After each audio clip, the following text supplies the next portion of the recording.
لا حول ولا قوة إلا بالله العلي العظيم. أعوذ بالله من الشيطان الرجيم. بسم الله الرحمن الرحيم. الحمد لله والصلاة والسلام على رسول الله وعلى آل اللہ. ناظرین محترم، السلام علیکم. آج کی گفتگو قرآن مجید کے 11ویں پارے کے بارے میں ہے. اس پارے میں 3 حصے ہیں. پہلے حصے میں سورہ توبہ کی آیت 94 سے لے کر آخر سورت تک کی آیات یعنی 129 تک. اس کے بعد دوسرے حصے میں سورہ یونس کا آغاز ہوتا ہے. اس کی تمام آیات 109 آیات اس پارے میں ذکر ہوئی ہیں. اس کے بعد سورہ ہود کا آغاز ہوتا ہے جس کی 5 آیتیں اس پارے میں ہیں. پہلا حصہ سورہ توبہ کا، اس میں چند باتیں ہیں جیسا کہ اس سے پہلے بھی بیان کیا جا چکا کہ سورہ توبہ میں اسلامی حکومت کی ذمہ داریوں کو، ان کے وظیفے کو معاشرے کے مختلف لوگوں کے بارے میں بیان کیا ہے پروردگار نے، جس میں اکثر آیات 10ویں پارے میں گزر چکی. اب اس 11ویں پارے میں آیت 94 سے لے کر 110 تک خداوند عالم نے سرکار دو عالم کے وظیفے کو منافقین کے مقابلے میں بتایا ہے. ان میں خداوند متعال اپنے رسول کو باخبر کر رہا ہے کہ دیکھو، منافقین ممکن ہے کہ ہر مقام پر حاضر ہو جائیں، چاہے تم جہاں پر ہو ممکن ہے کہ منافقین وہاں پر بھی آ جائیں، جیسا کہ ارشاد ہوتا ہے آیت نمبر 101: وَمِمَّنْ حَوْلَكُمْ مِنَ الْأَعْرَابِ مُنَافِقُونَ وَمِنْ أَهْلِ الْمَدِينَةِ مَرَدُوا عَلَى النِّفَاقِ لَا تَعْلَمُهُمْ نَحْنُ نَعْلَمُهُمْ. اور تمہارے اطراف میں دیہاتیوں میں بھی منافقین ہیں، اور اہل مدینہ میں تو وہ بھی ہیں جو نفاق میں ماہر اور سرکش ہیں. تم ان کو نہیں جانتے ہو لیکن ہم خوب جانتے ہیں، اور ان قریب ہم ان پر دوہرا عذاب کریں گے. اس کے بعد یہ عذاب عظیم کی طرف پلٹ کر آ جائیں گے. اس آیت میں خداوند عالم نے، اگر آپ غور فرمائیں، تو ایک اہم، دقیق اور اہم نقطے کی طرف متوجہ کیا ہے، اور یہ کہ بعض علماء سنت اس بات کا دعویٰ کرتے ہیں کہ رسول اکرم صلی اللہ علیہ وسلم نے فرمایا کہ اصحابی کالنجوم بأیہم اقتدیتم اہتدیتم. میرے اصحاب ستاروں کے مانند ہیں، میرے اصحاب کی ستاروں کے مانند ہیں. مثال ہے جس کی تم پیروی کرو گے ہدایت پا جاؤ گے. یہ روایت سورہ توبہ کی آیت 101 سے ٹکرا رہی ہے، کیونکہ قرآن کریم پیغمبر اکرم کو یاد دلا رہا ہے کہ بعض افراد جو آپ کے کنارے ہیں اور صحابی کے لقب سے ان کو جانا جاتا ہے، در حقیقت وہ منافق ہیں. یہ بھی یاد رہے کہ صرف دینی رہبروں کے ساتھ، حاکموں کے ساتھ ایمان ہو جانا یہ ایمان کی دلیل نہیں ہے. ممکن ہے کہ وہ دین کا لباس اوڑھ کر آپ کو نقصان پہنچانے کی فکر میں ہوں. تو اس آیت میں، آیت نمبر 101 میں خداوند عالم نے منافقین کی مذمت کی ہے. اس کے بعد آیت نمبر 105 خداوند متعال ایک اہم اخلاقی نقطے کی طرف اشارہ کر رہا ہے. وَقُلِ اعْمَلُوا فَسَيَرَى اللَّهُ عَمَلَكُمْ وَرَسُولُهُ وَالْمُؤْمِنُونَ وَسَتُرَدُّونَ إِلَىٰ عَالِمِ الْغَيْبِ وَالشَّهَادَةِ. اے پیغمبر، آپ کہہ دیجئے کہ جو تم عمل کرتے ہو، تم لوگ عمل کرتے ہو، کام انجام دیتے ہو، تمہارے عمل کو اللہ، رسول اور صاحبان ایمان سب دیکھ رہے ہیں، اور ان قریب تم اس سے خدائے عالم الغیب والشہادہ کی طرف پلٹا دیے جاؤ گے اور تمہارے اعمال سے باخبر کرے گا. اس آیت میں کے ذیل میں ہمارے چھٹے امام سے ایک روایت ہے جس میں آپ نے فرمایا کہ تعرض الاعمال العباد علی رسول اللہ صلی اللہ علیہ وسلم اعمال العباد کل صباح ابرار و فجار. ہر صبح کو بندوں کے اعمال پیغمبر اکرم کے سامنے پیش کیے جاتے ہیں، اب بندے چاہے نیک ہوں یا برے. لہٰذا امام نے فرمایا کہ تم اپنے اعمال کا خیال کرو. ایسا نہ ہو کہ تمہیں رسول اسلام کے سامنے شرمندہ ہونا پڑے تمہارے اعمال کی وجہ سے. اسی وجہ سے خداوند عالم تعالی نے اس آیت میں فرمایا اعملوا فسيرى الله عملكم ورسوله. تم لوگ عمل کرتے رہو، جو کام بھی انجام دے تو اللہ رسول اور صاحبان ایمان سب دیکھ رہے ہیں۔ اس کے بعد امام اس آیت کو پڑھنے کے بعد خاموش ہو گئے۔ ایک دوسری روایت میں ہے کہ ایک شخص نے ہمارے چھٹے امام حضرت امام جعفر صادق علیہ السلام سے سوال کیا، یا اے مولا، اس آیت میں جو لفظ مومنون آیا ہے کہ آپ کے اعمال کو اللہ دیکھ رہا ہے، رسول دیکھ رہے ہیں اور مومنون دیکھ رہے ہیں، اس میں مومنون سے مراد کون لوگ ہیں؟ تو امام علیہ السلام نے فرمایا کہ ہم الائمہ تعرض علیہم العباد کل یوم الی یوم القیامہ۔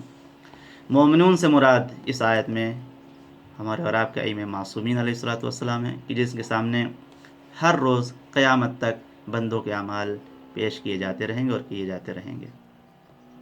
ایک دوسرا نقطہ جو اس سے سورہ توبہ میں منافقون کے بارے میں بیان ہوا ہے، اور یہ کہ منافق ہر لباس میں ظاہر ہو سکتے ہیں۔ ممکن ہے کہ وہ دین کا لباس پہن کر آئیں اور اسلام کو نقصان پہنچائیں اور آپ کو معلوم نہ ہو۔ آیت نمبر 107 سے 110 تک منافقوں کی ان حرکتوں کی طرف اشارہ ہے کہ جنہوں نے مسجد ضرار کو تو بنایا اور مسجد ضرار بنا کر اسلامی معاشرے میں، اسلامی سماج میں تفرقہ اور اختلاف پیدا کرنے کی کوشش کی، جیسا کہ ارشاد ہوتا ہے آیت نمبر 107 والذین اتخذوا مسجدا ضرارا وکفرا وتفریقا بین المؤمنین وارصادا لمن حارب اللہ ورسولہ من قبل۔ اور جن لوگوں نے مسجد ضرار بنائی کہ اس کے ذریعے اسلام کو نقصان پہنچائیں اور کفر کو تقویت بخشیں اور مومنین کے درمیان اختلاف پیدا کریں اور پہلے سے خدا اور رسول سے جنگ کرنے والوں کے لیے پناہ گاہ تیار کریں، وہ بھی منافقین ہی ہیں، اور یہ قسم کھاتے ہیں کہ ہم نے صرف نیکی کے لیے مسجد بنائی ہے، حالانکہ یہ خدا گواہی دیتا ہے کہ یہ سب جھوٹے ہیں۔ اس کے بعد خدا تعالی اس رسول اسلام کو اس آیت میں اس کے بعد حکم دے رہا ہے کہ ہرگز اس مسجد میں نماز نہ پڑھیں جو مسلمانوں کے درمیان اختلاف اور تفرقے کی نیت سے بنائی گئی ہو۔ لا تقم، آیت نمبر 108 لا تقم فیہ ابدا لمسجد اسس علی التقوی من اول یوم احق ان تقوم فیہ رجال یحبون ان یتطہروا واللہ یحب المطہرین۔ اور خبردار آپ اس مسجد میں کبھی بھی کھڑے نہ ہوں، بلکہ جس مسجد کی بنیاد روز اول سے تقوی پر ہے، پرہیزگاری پر ہے، وہ اس قابل ہے کہ آپ اس میں نماز ادا کریں۔ اس میں وہ مرد بھی ہیں جو طہارت کو دوست رکھتے ہیں اور خدا بھی پاکیزہ افراد سے محبت کرتے ہیں۔ اس مسجد میں جس مسجد کی طرف اشارہ کیا ہے، اس سے مراد مسجد قباء ہے، کیونکہ اس مسجد قباء کی بنیاد روز اول سے ہی تقوی پر ہوئی ہے، پرہیزگاری پر، ورنہ دیگر محترم مساجد میں بھی پیغمبر اکرم نماز ادا کر سکتے تھے اور اس میں کوئی اشکال نہیں تھا۔ اس کے بعد آیت نمبر 111 سے لے کر 114 تک اسی سورہ توبہ میں مومنین کے خصوصیات کو پروردگار نے بیان کیا ہے۔ ان اللہ اشتری من المؤمنین انفسهم واموالهم بان لهم الجنہ، بے شک اللہ نے صاحبان ایمان سے ان کے جان و مال کو جنت کے عوض خرید لیا ہے۔ کیوں؟ اس لیے کہ یہ لوگ راہ خدا میں جہاد کرتے ہیں اور دشمنوں کو قتل کرتے ہیں اور پھر خود بھی قتل ہو جاتے ہیں، اور یہ وعدہ برحق ہے جو توریت، انجیل اور قرآن ہر جگہ ذکر ہوا ہے۔ مولا کائنات حضرت امیر المومنین علیہ السلام سے ایک روایت ہے جس میں آپ فرماتے ہیں کہ انہو لیس لانفسکم ثمن الا الجنہ فلا تبیعوها الا بها، تمہاری قیمت کچھ نہیں ہے سوائے بہشت کے، سوائے جنت کے، لہٰذا کبھی اپنے آپ کو بہشت کے علاوہ کسی اور چیز سے فروخت نہ کرنا۔ آیت نمبر 112 اس میں مومنین کی صفات بیان ہوئی ہیں۔ التائبون العابدون الحامدون السائحون الراکعون الساجدون الآمرون بالمعروف والناہون عن المنکر والحافظون لحدود اللہ وبشر المؤمنین۔ یہ لوگ توبہ کرنے والے، عبادت کرنے والے، حمد پروردگار بجا لانے والے، راہ خدا میں سفر کرنے والے، رکوع کرنے والے، سجدہ کرنے والے، نیکیوں کا حکم دینے والے، برائیوں سے روکنے والے اور حدود الہی کی حفاظت کرنے والے ہیں، اور آئے پیغمبر آپ انہیں جنت کی بشارت دے دیں۔ رسول اسلام نے اس آیت کی تفسیر میں فرمایا کہ یہاں پر تائبون جو توبہ کرتے ہیں ان سے مراد وہ لوگ ہیں جو خداوند عالم سے اپنے گناہوں کی پناہ مانگتے ہیں، معافی طلب کرتے ہیں۔ اس کے بعد رسول اسلام نے فرمایا کہ عابدون سے مراد اس آیت میں ہے وہ لوگ ہیں جو کبھی بھی خدا کے ساتھ کسی کو شریک نہیں کرتے، خدا کو کسی کا شریک نہیں بناتے۔ حامدون اس آیت میں رسول اللہ نے فرمایا کہ وہ لوگ ہیں جو ہر حال میں، چاہے وہ سختی میں ہوں چاہے وہ آسانی میں ہوں، ہر حال میں اللہ کی نعمتوں کا شکریہ بجا لاتے ہیں۔ سائحون وہ افراد ہیں جو خداوند عالم کے لیے روزہ رکھتے ہیں